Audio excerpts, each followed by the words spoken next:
Welcome to Rice Cup Vlog! Today we're going to the Filipino party in Tennessee. Are you excited? Yes. Yeah. What are you excited about, Mia? Food. Food? Yay! Let's go!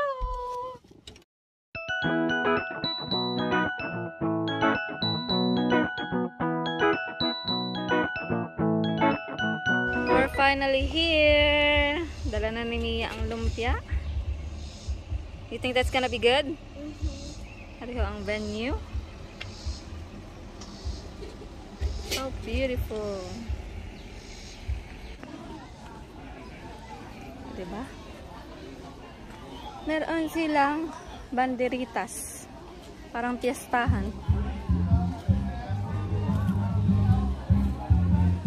This is the annual summer party or picnic of the Philippine American Association of East Tennessee. For this year, our theme is Hawaiian or Filipiniana.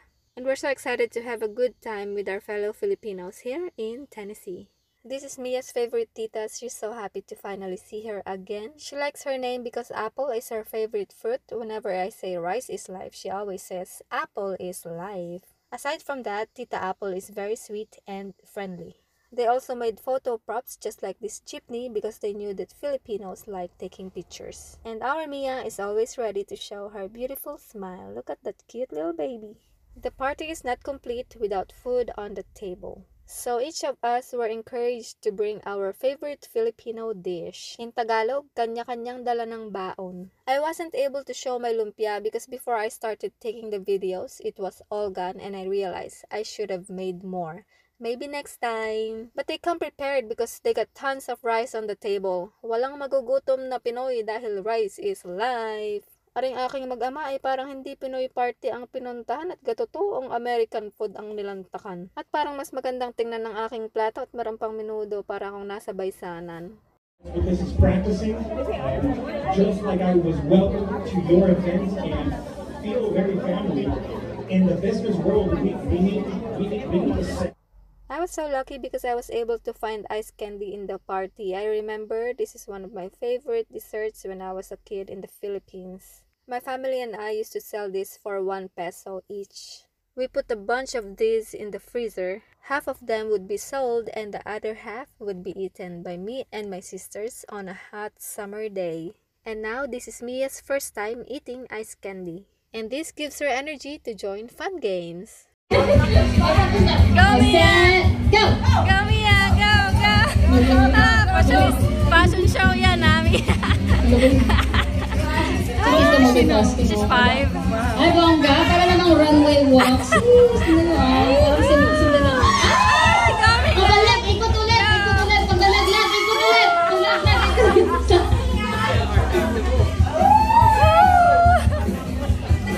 Ay, no. Lotak na.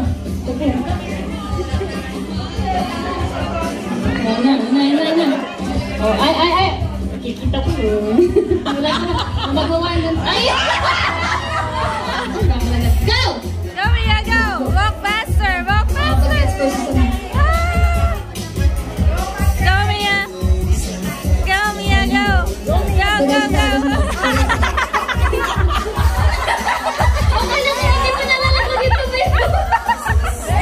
Okay, ready?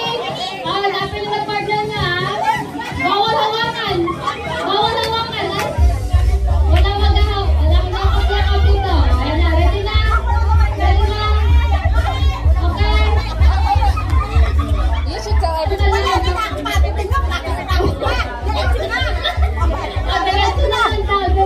Wala nang tatag-tatag. Put your hands in your back. Ayan. Oh, hand in the back. Hands sa likod. Kamay sa likod. Okay, ready? Set. Oh, wala na. Saya. Ano ka ba? I love taking Mia to Filipino gatherings because even though we're away from home, this is my way of showing her our culture and tradition, including giving respect to our elderly. And my husband Boy Hawat seems to enjoy it too. He's actually dancing to the sound of Ocho Ocho with coconut shell to add spice to it. He's so cute and funny. He loves taking care of me, so he got me a plate of healthy fruit. But I couldn't eat it yet because I have a vlogger friend who's been following me and she was so excited to take a picture with us. This is another reason why I love going to Filipino parties, because I was able to connect with friends. We share common roots and interests. So if you don't mind, feel free to follow my new vlogger friend, LVR Gillespie, on Facebook. The day is not over yet because there's more games and we're trying to win great prizes.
Shimmy left or right.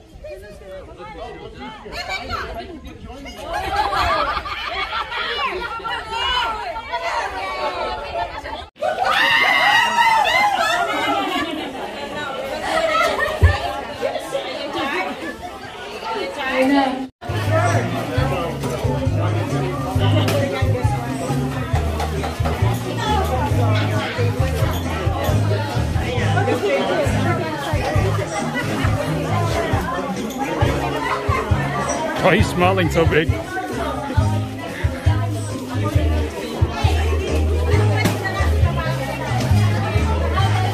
Wow, I like your outfit. Are you gonna take that home? Yeah? Are you gonna take them home? Apo? Why take these home? You can play with that.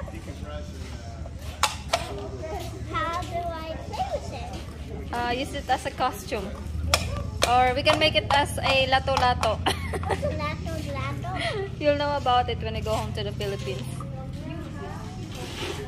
Lato-lato. I guess a lato. Oh, no, that's not a lato-lato. What about, oh, I know, with this and the leaf dress? The leaf, scoop. Okay.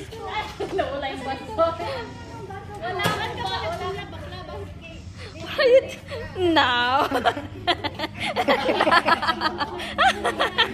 You're funny. Daddy told me to do that. Oh, Daddy. Lampert pala yung kupit mo eh. He's jumping on the bed. He's like a little monkey. Eh, kaya mabubuntal ng mamay. It's called monkey butt. Mabubuntal ng mamay. Yan po ito. See ya. Bye, Ivy. Bye, Ivy. Bye, Mom. Bye. Sa malamig, sa malamig. Sa malamig, sa malamig. Sa malamig. Inumin mo na.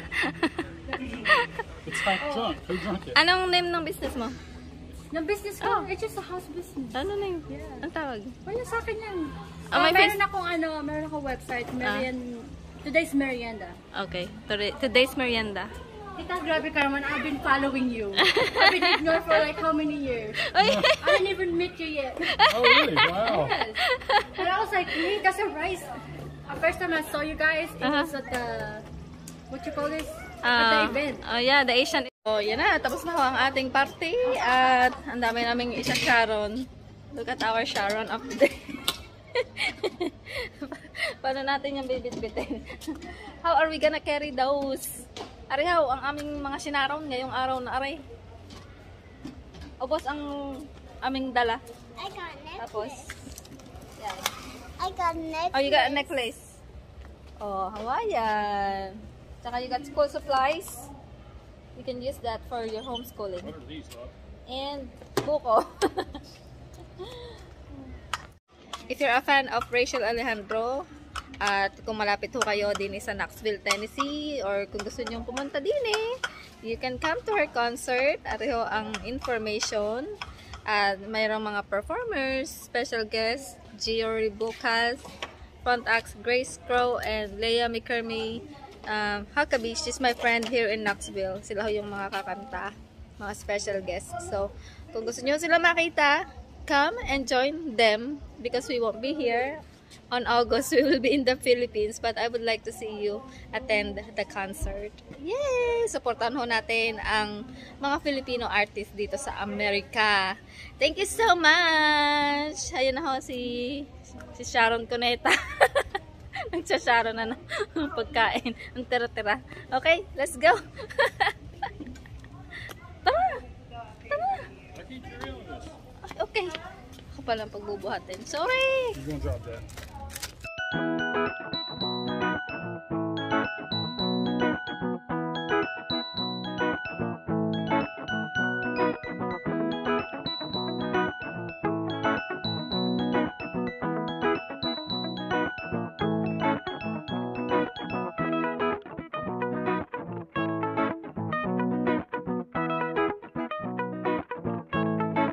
Okay, now we're going What we need. to Walmart and he's gonna buy something. What are you gonna buy? Toothache medicine. Toothache medicine. So you got cavity on this part of your tooth?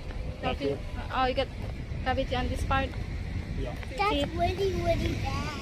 And it hurt him so bad that It's really, really, really bad. yeah.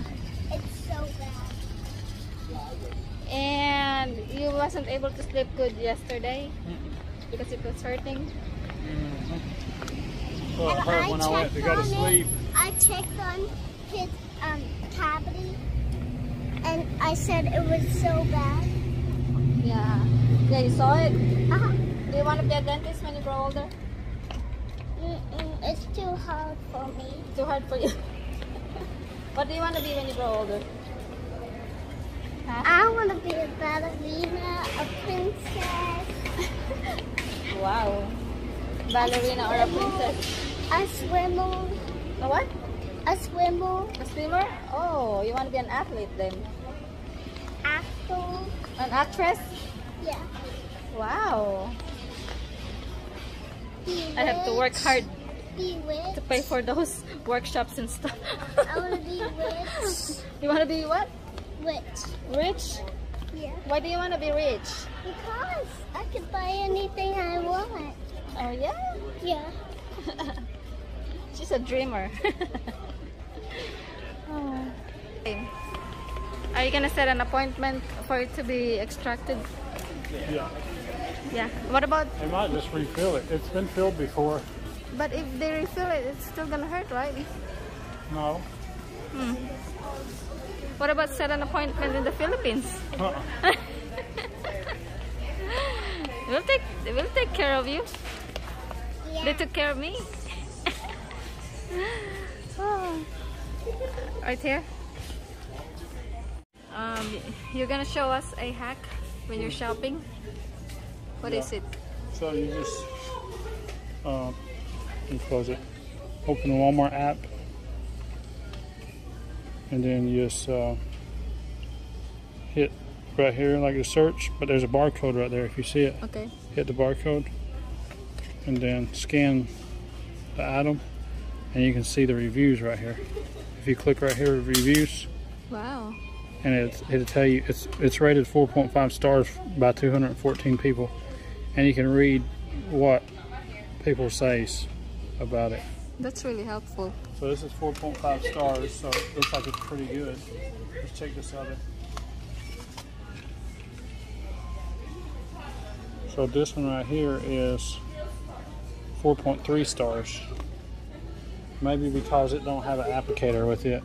That might be why it's a little bit less. So that helps you compare the products Yeah. that you're gonna buy. Yeah. Cool. That way you, because if you find something that's like 2 stars or even sometimes 3, unless it's really cheap, it ain't even worth buying. You know? Not just toothache medicine. I'm talking about Everything. everything. Yeah. I hope that You'll works. be disappointed. You know. Yeah. Yeah. I'm wondering if For me, toothache is the worst pain ever. Especially this at is- night. Oh, it hurts so bad. Yeah. This one's coming and going, like it's hurting bad right now, but I can handle this.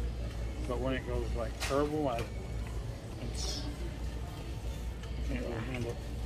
So if you look at the active ingredients, both of them's 20%. So these are the same thing. This is just got like a ton more. Yeah. The thing is though, is what do you use to put this on with? Just use your hand, And use your funny, finger. look, it's 2 different brands though, isn't it? Yeah. But look how much more is in this one versus this. Maybe a cotton tip or something. Cotton buds. Yeah. He's checking out using the self-checkout machine. Scan Mia.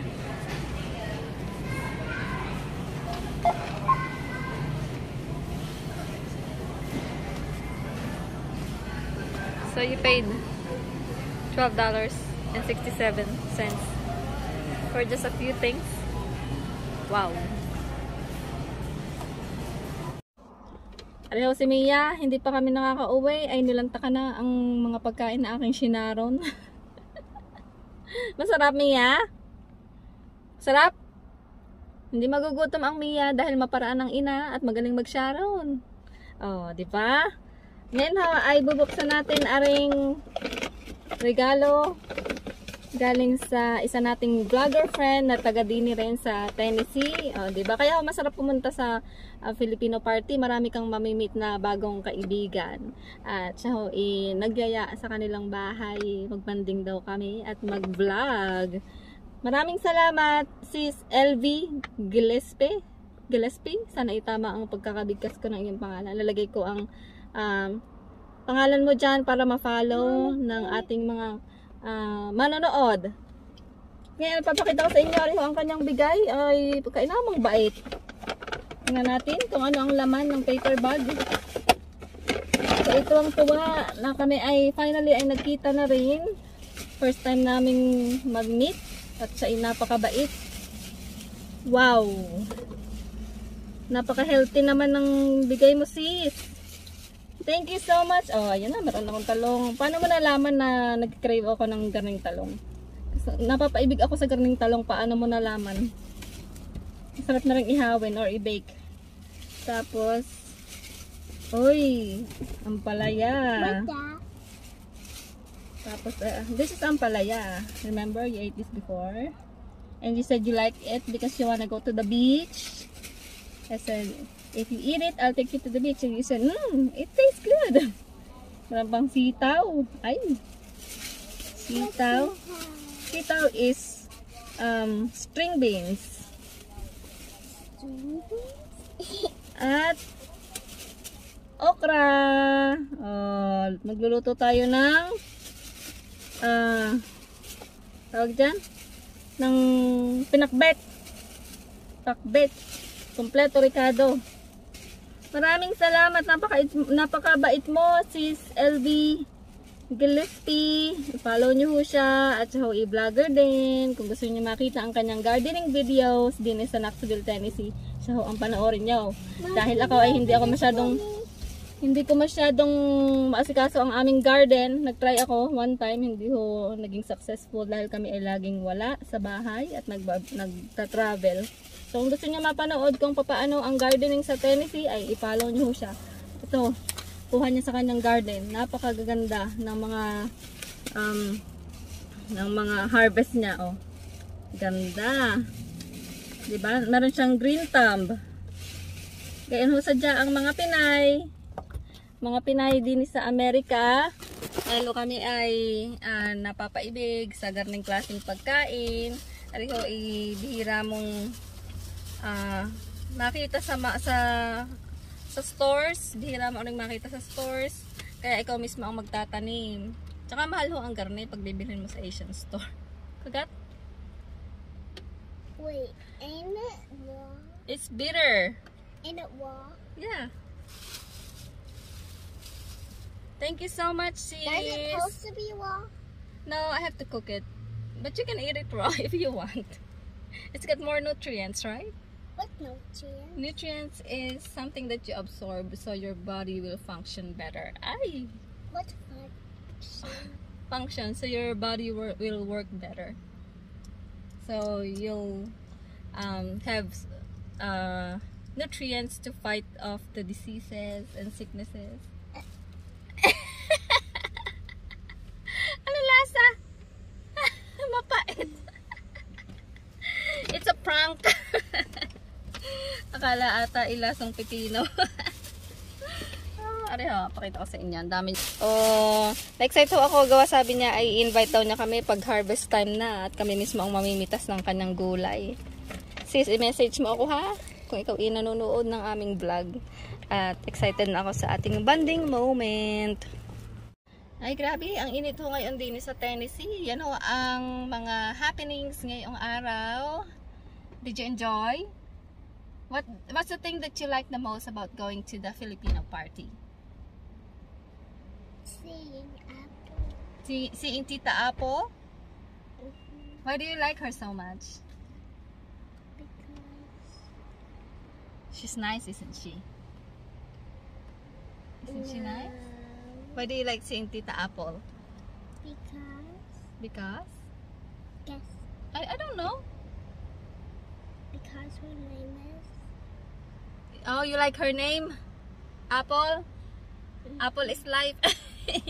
Hindi pa rin ho siya makaget over. and because she said apple is life. Oh, apple is life. For me, rice is life.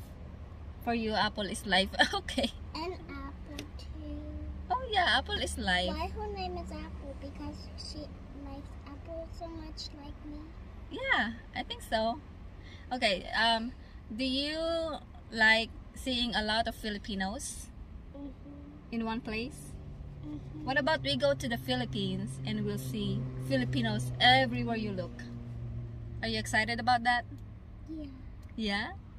And it's gonna happen soon. It's gonna be in August. What is it? Huh? How many days? I think it's less than 15 days, I think. So, How many? I don't know. I have to check. I have to check again. One more day. No. Yeah, we're going to the Philippines soon and we're gonna show them your reactions when you land in the Philippine airport. Okay. The last time you came to the Philippines, Lolo carried you and you know what you did? What? You cried Why? because you didn't know Lolo. And you were a baby. You were just Why I didn't know Lolo? you were just 1 year old. Because it's hard for you to remember his face because you're just a baby. But now, you'll recognize him, right? So what's your reaction gonna be when he sees you again? So happy. You'll be so happy? You'll be so happy to see my family? Yeah. Do you love my family? Yeah. Yeah! Excited na ho kami pag uwi namin sa Pilipinas. So, ariho ay practice laang ng ating pagkikita ng mga kapwa Pinoy din sa Amerika. Sa sunod nating vlog ay ipapakita ko sa inyo ang, hindi pala sa sunod.